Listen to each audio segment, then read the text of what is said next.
This is like a whole new world, guys. Just say that with a little bit more conviction next year.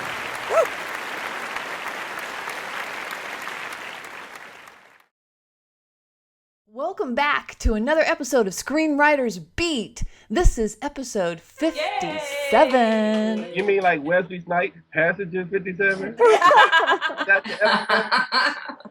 That's what it Passenger is. 57? Wow. That's what it is.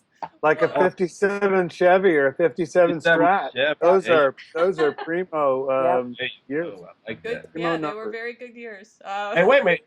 Isn't that Heinz 57 car? Yeah. That's As you right. can see, we're already crazy here at Screenwriters Beat. Please welcome my panel of very talented working screenwriters. We'll start off with our very lovely Margaret Risley. Oh, hi everybody.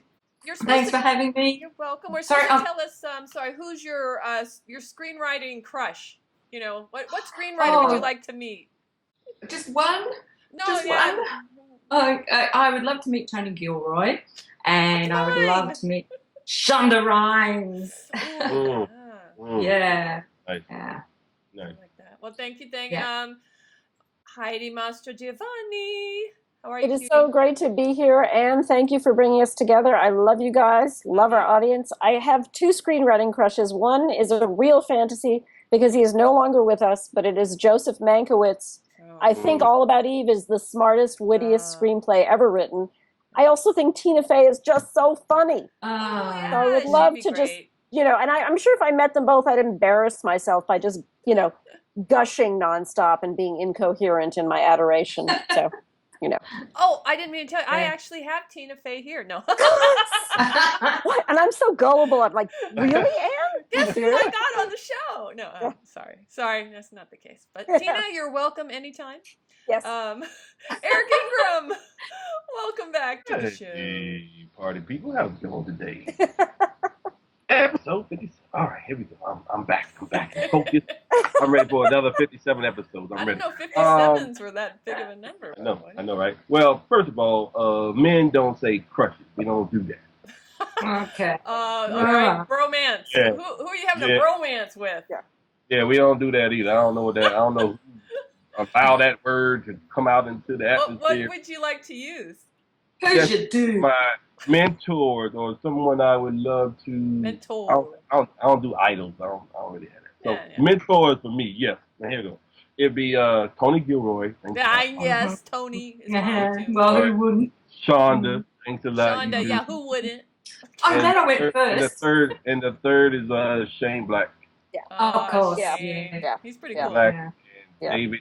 David E. Kelly, Boston Legal. Oh, Alex. Of course, yeah. Yeah. That dude, man. Those That are dude. good. Good, all of them. I like them all. Tom Fry, welcome back. Thank you. My whatever, the ones I'd like to meet, writers I'd like to meet are actually yeah. You have a problem even say that crush. I The ain't got crush. I'm sorry.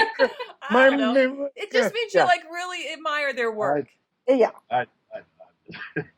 The brothers Cohen.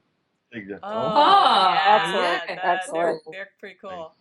Yeah. I'm down with that, Tom. I definitely include everybody that everyone's mentioned, and I'd add Nancy Myers. Yes. Oh, God, yes. I Yeah. don't want to leave anyone off, so if you know someone excellent, they would be on our list too. Absolutely. Yeah, absolutely. Yeah. If you are someone excellent, you are on our list.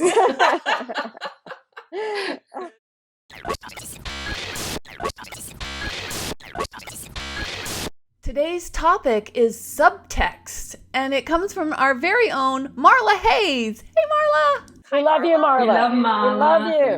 Marla. You know, subtext is big enough for a lot of shows, but I think the area Marla wanted us to focus on was character subtext. So if you've got some killer in your story, the first time we see him in the script, he's not going to just come out with a knife. Maybe not. Mhm. But how Well, do you lay in that subtext? And even if it's not that dramatic and drastic, Heidi? How about- Can I tell a really quick story Yeah. that I finally got subtext? I was in the shower, and my lovely husband Tom Bichelle, not this Tom, his studio, his music studio is right next to our bathroom. So I was in the shower, he was in his studio. I was just talking, blathering, and he finally came in and said, "Okay, so I'm going to have headphones on for the next 5 minutes, so I won't be able to hear you." And I said, "Oh my God, what you're saying is, could you please shut up for the next 5 minutes?" But you can't say that, because I'd be really pissed if you said that. And I think a good question to ask yourself is, what does your character really want to be saying? And what are the reasons they cannot say those things? And that has been a big help for me. That's a great point. You know, they always talk about Quentin Tarantino's dialogue, like in Pulp Fiction, they're talking about eating a hamburger or something. You know, but what they're saying is, we've done this so many bloody times, we don't care that we're going to go kill somebody. Exactly. So exactly. Yeah, so there's some really great subtext. Margie? Yeah, well, I was thinking about this, and not so much from the character perspective, but getting subtext into the story anyway. I think it's important, like, the audience has to experience something with the character first before you put them into a situation where that subtext comes into play. Like, for instance, you know, with Heidi's example, you could show Tom listening, you know, trying to do his music and listening to this voice coming through the wall first. And yeah. And then, you know, he's very polite. Then go and show him with Heidi in the shower. Sorry, Heidi. But yeah, show him being polite and considerate, whereas he wants to just So I think you set it up first before you show, show stuff first, and that's important. Showing why this person cares about what they're going to do and why they can't come out and say it. Yeah. So I think it's like, I think we were just to echo, I think it's like the reader knows something that one of the characters doesn't know. Yes. They're in on it. Yes. And there's your subtext opportunity, which is great examples. Tom? Oh yeah, that everything that's been said is great. It's mystery. It's adding mystery, and if you put everything right in front of us exactly as it is, there's no intrigue. And therefore no conflict, and therefore no story. So you have to start with a mystery that we're going to find out about later. That is how you build it into your subtext, into your story. So if the killer, walks in and is just super polite, that's a good subtextual way. But if there's something they're sort of burying or concealing that we see maybe some glimpse of, then that's a good way to build it into their character. Because it's based on the premise that everybody's lying and everybody's hiding something. Yeah. We all are. We're all lying and we're all hiding. For all different reasons. And I'm not telling you what I'm really thinking right now. I'm saying I love you all. Oh, I love you. Oh, what are we reading? You know what came leaping to mind? Tom, I don't know if you agree. I think it's such a great example of physical subtext, if you will. Is that great scene in the Caine Mutiny where Humphrey Bogart is clicking those balls in his hand, and you're slowly going, "Oh my God, he's nuts. He's crazy." Yeah, and it slowly reveals itself. But that's a wonderful indicator. Yeah, another one was I just watched Misery recently, and Annie Wilkes, the Kathy Bates character, is making something for him, and the way she's making it is almost violent. I can't remember what she's making for him, but she's like stirring it up and she's feeding it to him and she's almost shoving it in his mouth. And James Caan's starting to get, oh God, we know there's something going on with that woman. Yeah. It's the first glimpse we've got. We don't know how crazy she is. Later, we're going to see that when he sneaks out and finds her scrapbook, that she's got all these pages of hospitals where people went missing. But at that point, all we get is like why is she being kind of like violent with that? I thought she really liked. There's something there. That's the mystery. Yeah. Very, very good. Yeah, Eric, jump in on this. And also, I mean, it is. Subtext can also deliver the theme. I know no one likes that Yes. word or I understands like the it. word theme. I like Yeah. theme. Good, Yeah. good. I like theme. It's not a Theme's bad word. important. It's important. You It's got to not. have it. You have to But have a point of view. that is a place where a theme lives in the subtext, Yes. right? Yes. Yes. Oh yeah, absolutely. I think Yes. I don't know where and why that started, but I'm gonna tell you something. My best stuff in terms of subtext, when I connect it all to the theme, and that's some of my best writing I agree. because it's cohesive. It's so many twists and turns. You're just playful because I know where I need to get back to, so I can go play a little bit, come back. That's some of my best writing. So subtext, theme, all that. Subtext should be strung through everything. Character, action, Dialogue. Yeah. dialogue, theme. You want Yeah. symbolism. If you got a motif going on, it has its something. All this kind of stuff. But to me, I think the greatest lesson I got on subtext was everybody everybody in the movie should be lying. Yeah. Yeah. Nobody True. should be telling the truth. Yeah. Right? So if you go scene to scene, even if it's going to get, coffee, it's how you get the coffee. And the person you're getting it for, he said 3 sugars, you put in 6 because he kept you at work since till 9 o'clock last night. You see what I'm saying? Like, I'm just making this up, Cool. right? No, but but you can't throw it at them because that's your boss, right? You lose your job, blah, blah. So the moment when he or she is by themselves making a coffee, right? They put it the way they do it. But then when we go back into there's a meeting, All polite, yeah. the board of directors are around, you're very pleasant, right? But even how you set it down. See, that's the kind of stuff that actors like. Right? If you can give them the parameters of what to do, but don't tell them exactly what to do, that's when they like, I love this writer's script. Like I love this script because there's a life underneath in the words you should really. I know people love dialogue, but dialogue is really not that important. Please don't go back to our dialogue show and please don't do that kind of thing. But if you have a lot of subtext burning, right? If you like watch silent movies. I used to watch silent movies all the time. Oh yeah. That's true. Yeah. You can tell, like, something's about to go down. Like, even if it's Charlie Chaplin, Harold Lloyd, Buster Keaton, you watch their stuff. There's so much subtext in the body language. That's what I'm saying. It's not just the character. Because I think a lot of times people just think of the opposite. Like, my character is really angry here, so I'm going to come in and he's happy. Like, you know what I mean? Like that? Okay, I mean, don't get me wrong. It works. But subtext is like, that thing I really want to say, I can't tell the truth. I cannot tell the truth. Whatever I can't until the last, the final. Yeah. Till the third act where it gets real honest. Right. So you got to keep them lying the whole first 85, 90 pages. Lying. Except when they're giving information that's needed, Right. That's a good extreme way to look at it. Yeah. Right. Especially in mystery thrillers and those suspense type movies, right? Usually, the person who is the most helpful is the one that sets the person up, right? You really just talking about specifically stuff like that. So I'm just saying, it's really just lie. Everything should be a lie. Everything I'm saying is not everything. Everything I'm doing. Personal life. Don't say we told you to lie. Not that's a writer's block, right? Because we want to be good people, right? That's true. Lie. I don't deceive. It's the one place you can lie. That's where you can go all out. This is it. All out. Yeah.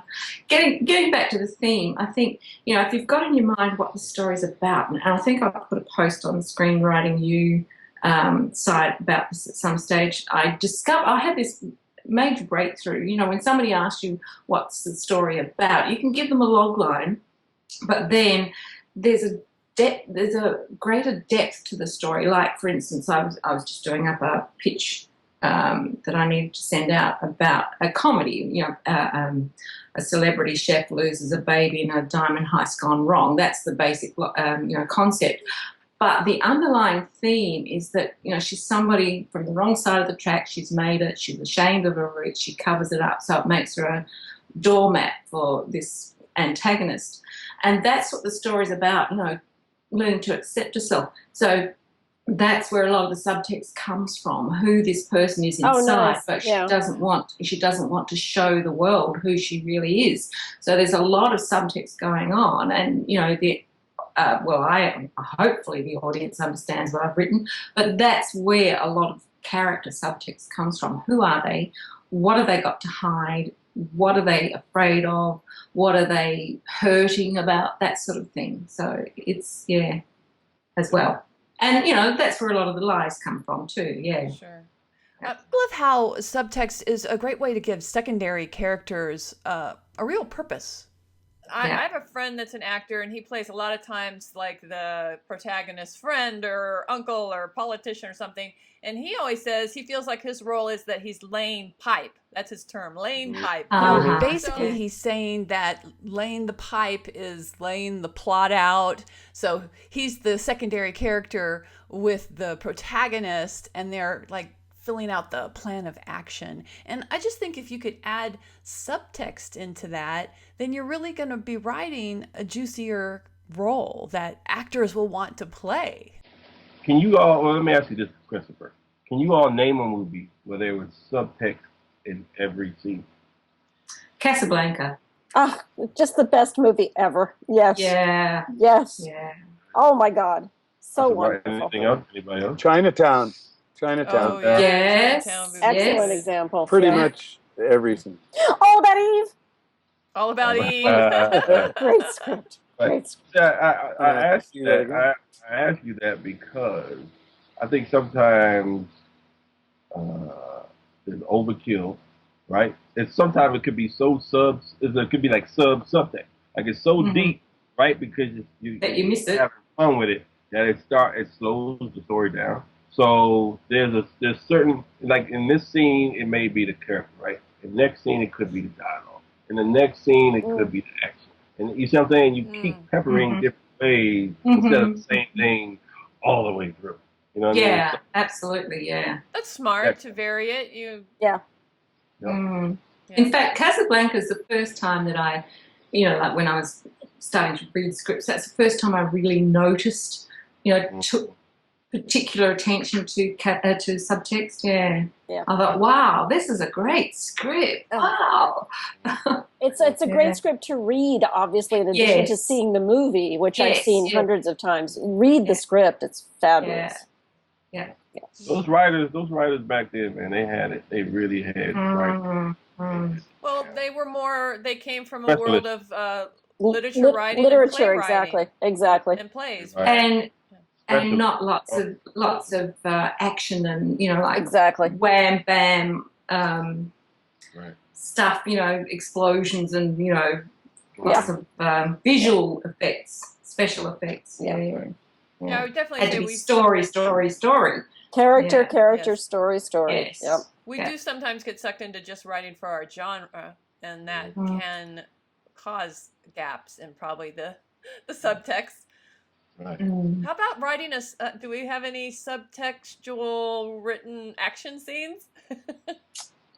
Can we think of one? I think. The first Lethal Weapon had a lot of subtext. Shane Black. Shane Black. All the Shane Black stuff. Yep. And Born like the first. Yeah, but that was a book first, so. Yeah. Okay. Good point. Well, David Ayers is another good writer for action. He has a lot of stuff going on in his movies. But Bryan Singer, what he did with some of the superhero things on this last go around, of hits. His scripts are very. I like Bryan Singer's scripts also. He did Superman. He did Star Trek. Like he had his round. He's not there now. He had his round superhero thing. So, but yeah, really, like I said, if it really, it's a whole another world going on, and that undercurrent should be what's really happening. That's what the audience is reading. But what's happening on the screen should be totally opposite of what's going on. Right. Yeah. It's a great pass to do on any script, whether it's your first or do the subtext pass, right? Mm-hmm. Yes. Yeah. Yes. Yeah. Sure. Yes. That's good. I guess the subtext to our subtext topic is to get some subtext in your script. Yes. Yeah. Yeah.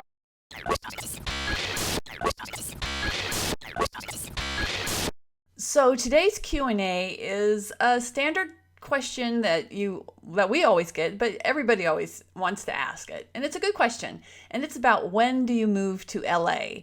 And I'd like us to cover sort of, when do you move to LA, but also when should you visit LA? Sort of the mini step to moving. Margie, you're the furthest away.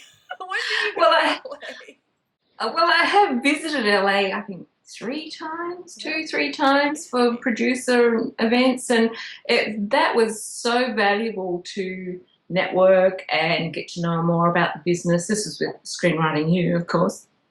So that was fantastic and taught me more about interacting with producers and managers and agents and that sort of thing. So I think that was important. Laying the groundwork for future stuff. At this stage, I can manage from where I am, but I would consider visiting. I don't think I would need to live there the way things are for me at the moment, with the opportunities that I've got here. But I think I should hand it over to you guys, because you know more than I about what goes on in the States. Yeah. Well, Tom, you didn't always live in LA, right?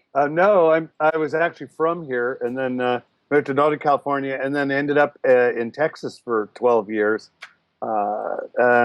doing at an ad agency. And finally, as my screenwriting, I was doing more and more screenwriting and less advertising. I thought, well, I'll take the move. But the truth is, the first deal I got is from Texas when I came out here. So it's kind of ironic. So my short answer is, you don't have to right now. You don't have to in the near immediate future. In the modern day and age of internet, of Skyping, of emails and all that stuff. Basically, they want your material. As Eric was saying, write a great script, man. Or woman, write a great script, and then write another one. Keep that coming. You can market those things from wherever you are. And at some point, if most of your business dealings seem to be out here, then you can consider it. Certainly, if you get green lighted on a movie and they're producing it in LA, you'll want to at least, be here for that. But if you're getting paid, you can probably do that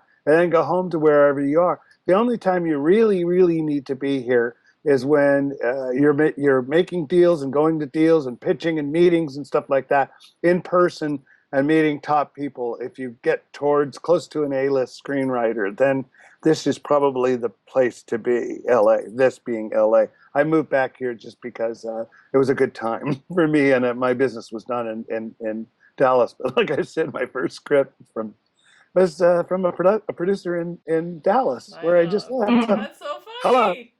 Ironic. Yeah. Heidi, you didn't always live in LA either. Right? No, but I would say, the vast majority of my adult life has been in Los Angeles. That's nice. So I do agree with what Tom, I love living here. It's great weather. And you can meet people. It's really nice to be out and about and just by chance be in a line and somehow you start talking and there you are. So that's a huge plus, but I think I'm going to echo what Tom said. If you, it was easy for me to move here, but if it's not something that you can do easily, then maybe wait until you have to, because you can pitch from a distance. But I would say the other side of that, I think, would be, for me at least, to say, get here as soon as you can. Yeah. And it's just a gut feeling. When Eric, about visiting. Yeah. Can people visit and do some of this stuff and then make strategic visits and leave? Yeah, that's a great word you just used. Strategic visits. Definitely come here with a plan. Call beforehand. Try to get a string of meetings all in 2 or 3 days. However long this stay is or whatever. Purposeful meetings, scripts ready, pitch ready, cards ready. Handshake, positive attitude ready. Because it's really, I got a great bit of advice. I was stand up at the time, but he said, look, no matter when you go to LA, it's gonna take you a year, only because you got to meet everybody first, right? Because it's a relationship business, right? Mhm. So you got to meet everybody. So let's say you were one of the few ones who they love the script, they buy the script, you got to come out. Even when you come out here, hopefully by the time you probably get an agent and manager, if you just sold the script, you probably get one. They got to set up meetings for you, right? So now you can meet other people. So it's still gonna take time, even if you sell something right off the bat, right? Because we all know a lot of, or heard stories of a lot of people who sold the script, but then you don't hear anything from them for a while, Mm-hmm. right? Because now it's the next script. Now we gotta get the right script. You know, you start your manager starts chiming in and keeping ideas and concepts ready. So and the best thing to do is, hey, listen, I'm talking to this producer down at Starbucks. Can you get down here? Mm-hmm. If you're not here, You can. you missed. Yeah. So Skype is cool, and use the technology that we have, but there's nothing like face to face still. No, it's true. And you gotta get here. So the strategic visits, great, but eventually you're gonna have. So no matter when are you gonna start your year, right? So the longer you wait, it's gonna be a year. You're gonna be here a while. So, and it's not to be nothing to be afraid of. It's just how it is. You gotta meet people. People gotta read the stuff. Everyone knows it takes 3 weeks, a month, whatever, to finally read the script, right? That's one person, right? And then you call this producer, and this producer's on the set, so that's another two. You see what I mean? Yeah. So get on out here. I always say, if you're gonna be a country singer, don't live in Montana. You need to get to Nashville. Yeah. Good point. You want to be a comedian, you need to get to New York. Yep. You want to be a writer, a screenwriter, you need to get to LA. Yep. Eventually.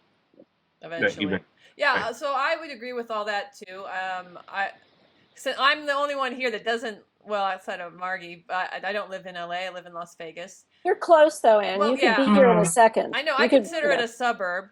Yeah. There's truth to that. You know, when I was first breaking in, I had this plan that every other month I would go to LA to attend something. So I would say come up with a plan. Right. Yeah. Like I'm 1,000 kilometers away from the nearest capital city, 2,000 kilometers away from my agent. But it's doable, but it certainly helps. Like things didn't really take off for me until I went down to Brisbane, our capital city, and met the producer who's now become my champion, who asked me to write first short film, and then things have developed from there. And I've met more and more people. But again, like recently I went down to Melbourne for the Melbourne Film Festival, and that I'm sure it's a direct result of meeting people. Like you can write. A lot of us can write really well, but they want to know you as well as a person, and you're selling yourself as well as your scripts. You bet. So, Margie, didn't the agent come to you? This agent that's your agent? No. Well, it's a little long bit of both, story, right? Long story. Yeah, sort of. Yeah, long story. But the short story is that you put yourself out there, and eventually this guy heard about you. You had also contacted him, right?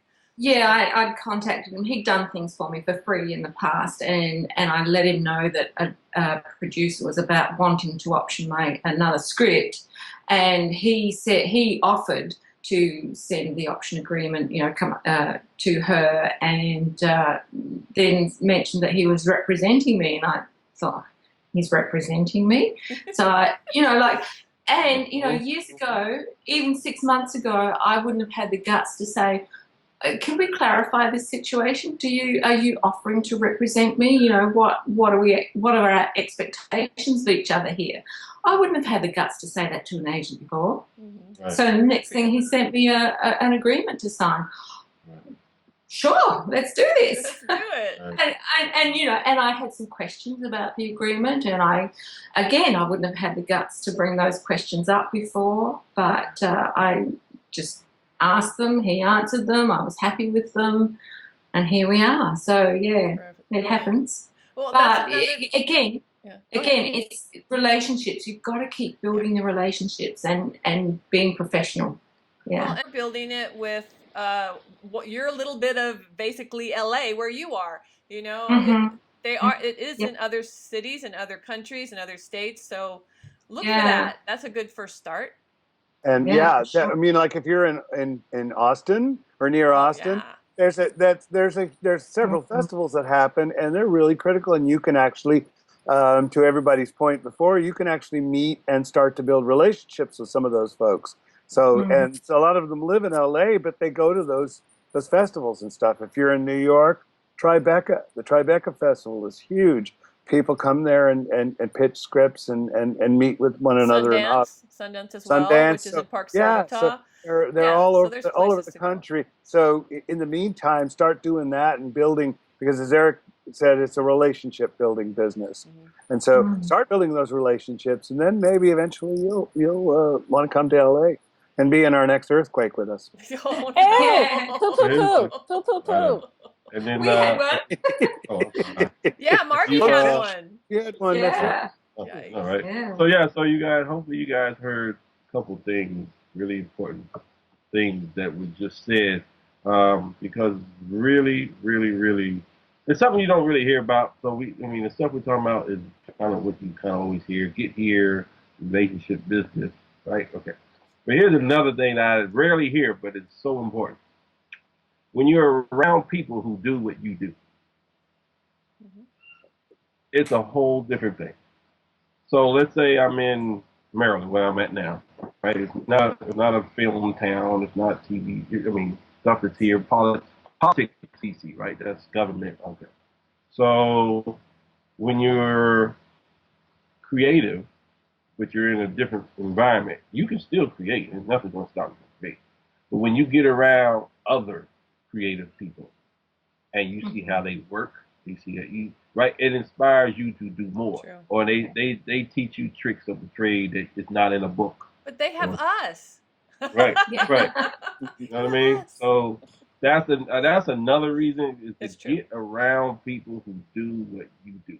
Yeah, That's find how a you- meetup group for screenwriters. They have one in this Right. town. I've never gone. Right. But Right. Right. This is very important. I It's just very think important. that's how you feed the spirit and your inspiration. Yeah. When you can talk and someone can talk it back with you. yeah. Right? Mhm. Absolutely. Hey guys, we have come to the end of another episode. Oh, already. What is I going know. on here? It's Someone playing fun. tricks with the time or something. Something's happening Yeah. here. Wrong. Yeah. Time just Sandman doing flies. something. No. Yeah. Oh gosh. Well, as we say goodbye, how about if you guys tell us what you're doing this week for your career? Maybe somebody will get a little idea, huh? Heidi, what are you up to?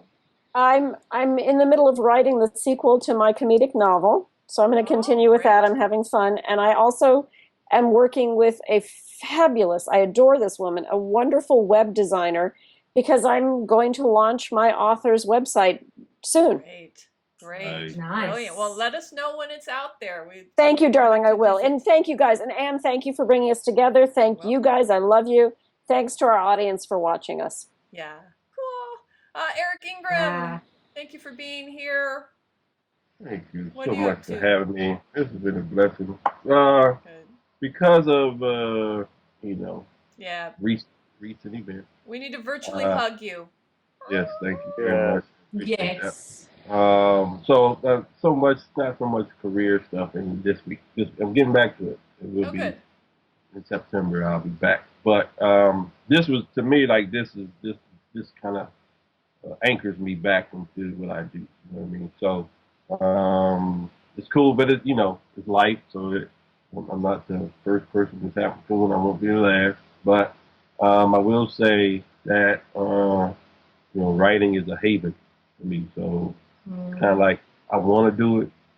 It's like the habit of doing it, but the body's like, hold on, just slow down. It's okay.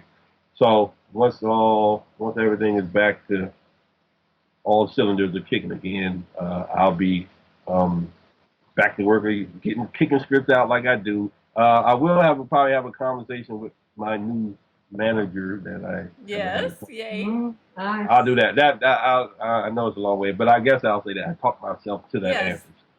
Talk about your new So that's what manager. I'll do. I'll be talking and making up a plan of what I want to do when I come back to LA to attack the industry. So Good. Mm. Good. Good Well, for we're you. sorry for the personal loss, but it's a good lesson for everyone that it's okay to take a break. yeah, It You is. need to do that. You got to take care of business. right. Margaret Risley. Yes, ma'am. Thank you very Thank much you for for being having me here, and great talking with all my good friends and all our fans out there, hopefully.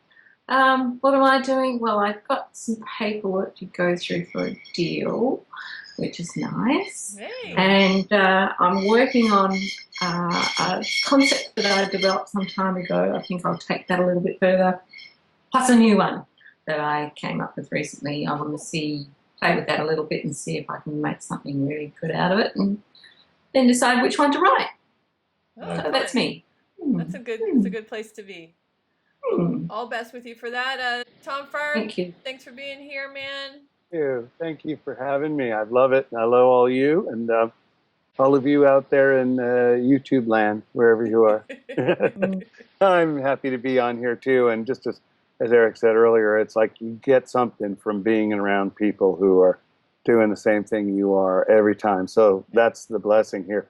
I'm writing several new things. I've got everything I've written almost has been optioned. So marketing, something that you and I did, and I'm doing a refresh and polish on something that I wrote a while back with somebody else. 2 new scripts. And then I'm going to talk, and I'm talking to the producer who did the most recent option to get some clarity on some things. I'm not sure what he expects from me, and it's been puzzling me. So instead of just puzzling, I'm going to, as Mark says, go. You have the chutzpah to go ask him. Yeah, what can I do to keep this thing moving forward? Yeah, great. That's a great question. That's the important thing, isn't it? Keep it moving forward. Yeah. Yeah, brilliant. For me, in addition to refreshing a script that I'm pitching again and writing a contained thriller, I've also created a new blog called Screenwriters Daily Dose, and I share links daily, 1 link a day, about some really cool things that screenwriters should be checking out online. So how do we find this? Can we get a link? Hello? Huh? How do we find this find blog? Why you all selfish? Why you being all selfish? I'm not.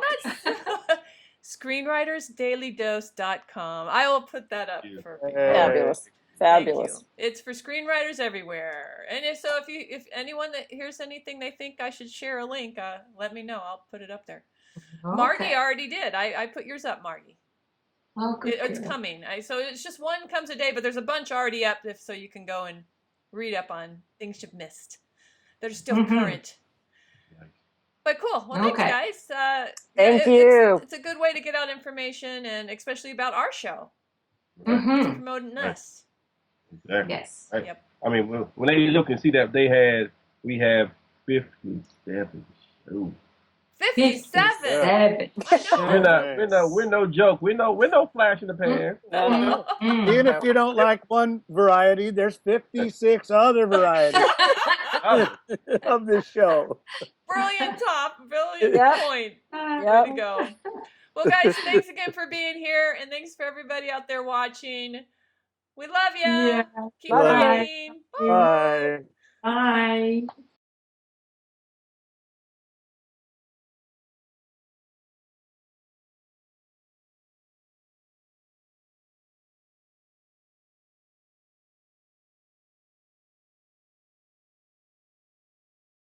Bye.